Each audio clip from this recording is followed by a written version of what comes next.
अरविंद जी, बहुत स्वागत है आपका न्यूज स्ट्रीट बिहार झारखंड पर।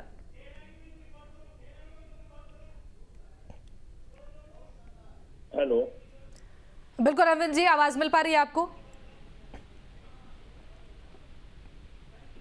हेलो, आवाज मिल पा रही है आपको अरविंद जी? जी जी जी मिल रहा। स्वागत है आपका न्यूज स्ट्रीट बिहार झारखंड पर। और सवाल आपसे यही कि जिस तरीके से लैंड फॉर जॉब मामले में लगातार पूछताछ की जा रही है और अभी 2024 का चुनाव नजदीक है, 25 का चुनाव नजदीक है, ऐसे में ये कहा जा रहा है लालू परिवार की तरफ से कि ये परेशान किया जा रहा है, ये कोशिश की जा रही है कि हम इससे परेशान हो, लेकिन लालू परिवार न कभी झुका है न कभी झुकेगा।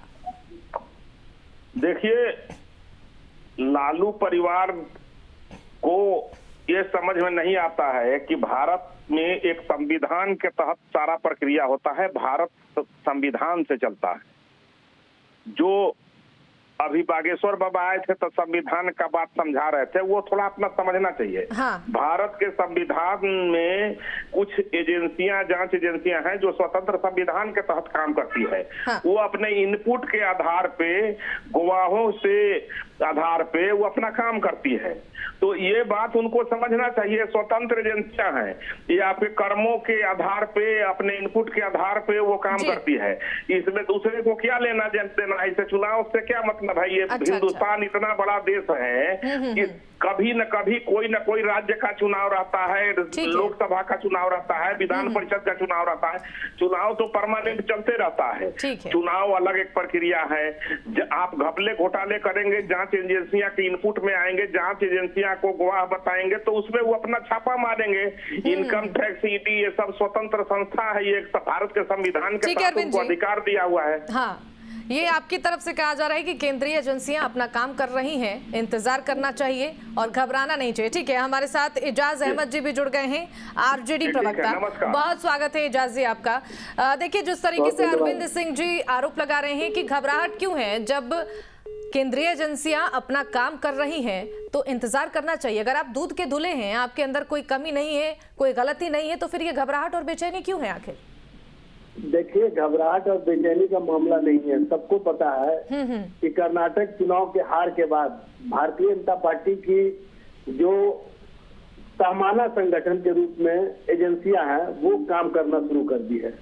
और कहीं ना कहीं जो चुनाव की हार है, उस हार से जनता का ध्यान भटकाना चाह रही है। और इस ध्यान भटकाने के लिए ही इस तरह से एजेंसियों का इस्तेमाल किया जा रहा है। 2 दिन पूर्व माननीय सर्वोच्च न्यायालय की टिप्पणी को आपने देखा होगा कि माननीय सर्वोच्च न्यायालय के न्यायाधीश ने स्पष्ट टिप्पणी की कि जो ईडी है वो ईडी तंग करने और लोगों को कहीं ना कहीं लोगों के बीच में डर का माहौल को बनाने का काम नहीं करे।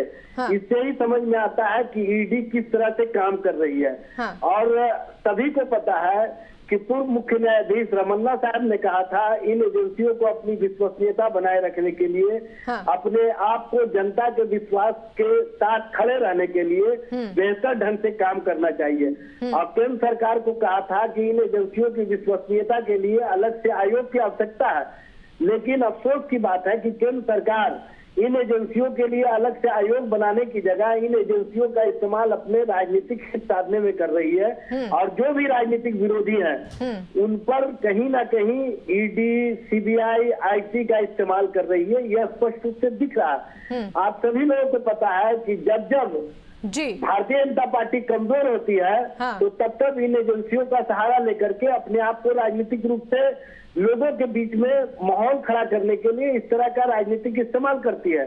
ये बताने की आवश्यकता नहीं है, सबको पता है, किसी से छुपी हुई बात नहीं है। ठीक है एजाज जी, लेकिन देखिए 2024 और 25 का चुनाव नजदीक है। लगातार जिस तरीके से लैंड फॉर जॉब मामले में ईडी अपना शिकंजा कस रही है, एक्शन लगातार जारी है, पूछताछ का सिलसिला जारी है, क्या इसका प्रभाव 2024 और 25 के चुनाव पर पड़ेगा?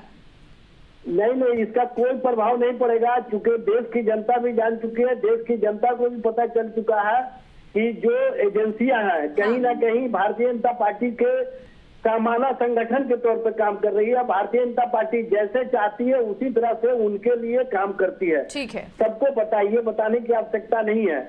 जिस तरह से 2014 के बाद 2023 तक लगभग 3100 जगह छापेमारी की कार्रवाई हुई, उसमें 90% विपक्षी दल के नेता या कार्यकर्ता टारगेट पर रहे, यह स्पष्ट रूप से दिख रहा है। ठीक है एजाज जी, ये तो वक्त ही बताएगा इसका क्या कुछ असर चुनाव पर देखने को मिलता है। बहुत शुक्रिया आपका हमारे साथ जुड़ने के लिए और इस खास बातचीत के लिए।